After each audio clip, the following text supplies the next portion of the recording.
மக்களே வணக்கம். நான் தான் அவங்க அனிதா, கரூர் சிட்டி பொண்ணு. இன்று முதல் திராவிட முன்னேற்ற கழகமும் சிறுபான்மையினர் மக்களும், அதாவது திராவிட முன்னேற்ற கழகத்தால் சிறுபான்மையினர் மக்களுடைய வாழ்க்கை தரம், வாழ்வாதாரம் எந்த அளவுக்கு படிப்படியாக உயர்ந்தது என்பதை ஒரு நாளும் ஒரு பதிவாக பார்க்கலாம். இன்று எடுத்துக்கொண்டுள்ள தலைப்பு கேஸ் அடுப்பு. அதாவது 2002 அந்த காலகட்டத்துக்கு முன்னாடி வரைக்கும் கேஸ் அடுப்பு யார் வீட்டிலலாம் இருக்குன்னு கேட்டிங்கன்னா, அரசு அதிகாரிகள், அரசு ஓய்வூதியம் பெறுபவர்கள், இந்த மாதிரியான ஒரு நபர்கள், இந்த மாதிரியான மக்கள் வீட்டில் தான் கேஸ் அடுப்பு இருக்கும். வசதி படைத்தவர்கள், பிஸ்னஸ் பண்ணுறவங்க, நிறைய சொத்து பத்து இருக்கவங்க, அந்த மாதிரி இருக்கிறவங்களுக்கு வீட்டில் தான் கேஸ் அடுப்பு இருக்கும்.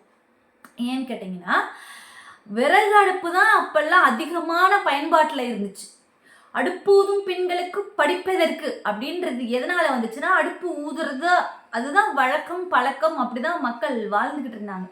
ஆனா டாக்டர் கலைஞர் தான் அந்த கேஸ் அடுப்புன்ற ஒரு ஸ்கீமை கொண்டு வராரு. அதுலேயும் இலவச கேஸ் இணைப்பு கொடுத்தாரு. அதுக்கப்புறம் தான் படிப்படியா இன்னைக்கு கேஸ் அடுப்பு இல்லாத வீடு இல்லை. யார் வீட்டில் கேஸ் இல்லை அப்படின்னு கேட்டால், என்னடா லூஸ் மாதிரி ஒரு கேள்வி கேட்குறேன், அடுப்பு இல்லாத வீடு இருக்குமாடா, அந்த மாதிரி ஆயிடுச்சு. வீடு இருக்கோ இல்லையோ அடுப்பு இருக்கும், கேஸ் அடுப்பு இருக்கும். இன்றைய தலைமுறைகள் இருக்காங்களே, அவங்களுக்கெல்லாம் கேஸ் அடுப்பு இல்லாத ஒரு காலகட்டத்தில் எப்படி வாழ்ந்தோம் அப்படின்னு அவங்களுக்கு தெரியாது. ஏன்னா கிட்டத்தட்ட 40 வயது உள்ள பெண்களுக்கு தான் தெரியும் அதோட கஷ்டம் என்ன, எப்படியெல்லாம் கஷ்டப்பட்டோம். இதில் மழை காலம் வேற இருக்கும் இல்லைங்களா? மழை காலத்தில் விறகை சேமிச்சு வைக்கிற கொடுமை இருக்கே, அது தெரியாமல் மிஸ் பண்ணிட்டோம் அப்படின்னா அந்த விறகை பற்ற வைக்கிறதுக்குள்ள படுற பாடு இருக்கே. இன்னைக்கெல்லாம் சுடு தண்ணி வைக்கிறதுக்கு கூட கேஸ் தான், எலக்ட்ரிக் தான். ஆனால் அப்போ சமைக்கிறதுக்கே, சாப்பாடு செய்யறதுக்கு எல்லாத்துக்குமே A to Z விறகடுப்பு தான் பயன்படுத்தினாங்க. அந்த காலகட்டமெல்லாம் மக்கள், பெண்கள் கண்ணு எரிச்சல், மூச்சு, சுவாச பிரச்சனை, இந்த மாதிரியான நிறைய பிரச்சனைகளை பெண்கள் சந்திச்சுட்டு இருந்தாங்க. அப்போதான் டாக்டர் கலைஞர் பார்த்து இந்த கேஸ், இன்னைக்கு பெண்கள் அதை நினைச்சு பார்க்குறாங்களா இல்லையான்னு எனக்கு தெரியாது, அதை நினைவூட்டக்கூடிய ஒரு பதிவாக தான் இப்போ நான் இதை போடுறேன். ஏன்னா ஏன் அம்மா கஷ்டப்பட்டதை நான் பார்த்துருக்கேன், நானுமே விறகடுப்பில் பயன்படுத்தியிருக்கேன். அப்படிப்பட்ட காலகட்டத்தில் கடந்ததுனால தான் இன்னைக்கு உணர்வுபூர்வமாக இந்த பதிவு. டாக்டர் கலைஞர் அடுத்தடுத்த தலைமுறையினர் பெண்கள் சந்தோஷமாக இருக்கணுன்றதுக்காக எப்பவுமே பார்த்து பண்ணக்கூடிய ஒரு கழகம் தான் திராவிட முன்னேற்ற கழகம். ஆரம்ப காலகட்டத்திலிருந்தே தந்தை பெரியார் என்ன சொல்லியிருக்கார், அடுத்தடுத்து பெண்கள், திராவிட முன்னேற்ற கழகம்னு எடுத்துக்கொண்டாலே 90% சிறுபான்மையினர் மக்கள் மேலே வர்றதுக்கு என்ன வேணும், நீ நடந்து போகிறதுக்கு உனக்கு தடையா என்ன இருக்கு, அந்த தடையை உடைச்செறிகிறது தான் திராவிட முன்னேற்ற கழகத்தின் கொள்கை. ஆரம்பத்துல இருந்து நீ வாழ்க்கையில முன்னேறி மேலே வரணும், அடித்தட்டு மக்கள் வாழ்க்கையில முன்னேறி மேலே வரணும். ஜாதி தடுக்குதா, மதம் தடுக்குதா, மொழி தடுக்குதா, வசதி தடுக்குதா, என்ன தடுக்குது? ஒரு சிறுபான்மையினர் மக்கள் மேலே வர்றதுக்கு என்ன தடுக்குது, அந்த தட்டையை ஒட்டை. அதுதான் பெரியாரோட கொள்கையாக இருந்துச்சு.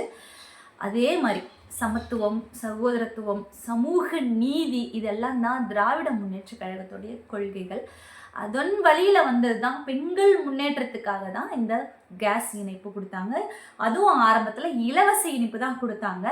இன்றைய பெண்கள் அதை கொஞ்சமாச்சும் நினச்சி பார்க்கணும். இது ஏன் நம்ம நினச்சி பார்க்க சொல்கிறோன்னா, அடுத்தடுத்த தலைமுறையினர் இன்னைக்கு சந்தோஷமா இருக்கும் அப்படின்னா அதுக்கு மூல காரணம்னு ஒரு விஷயம் இருக்கு. மக்களுக்கு ஒரு விஷயத்த கொண்டு போய் சேர்க்கணும், அதை ஒரு திட்டமா தீட்டணும், அதை சட்டமாக்கணும், அதை நடைமுறைப்படுத்தணும், அதை நீடிக்க வைக்கணும் அப்படின்னு சொல்லிட்டு யாரெல்லாம் யோசிச்சு மக்களுக்காக யோசிச்சுட்டு இருக்காங்களோ அவங்க தான் நல்ல தலைவர்களா ஆண்டாண்டு காலங்காலமா தொடர முடியும். அப்படி தொடரும் கழகம்தான் திராவிட முன்னேற்ற கழகம். இன்னைக்கு 76வது ஆண்டை அடியெடுத்து வைத்துள்ளோம் என்றால் அதற்கு முழுக்க 100% மக்கள் சிந்தனை மட்டுமே கொண்ட தலைவர்கள் பயணிக்கும் கழகம்தான் திராவிட முன்னேற்ற கழகம். இதில் எந்த ஒரு சந்தேகமும் இல்லை.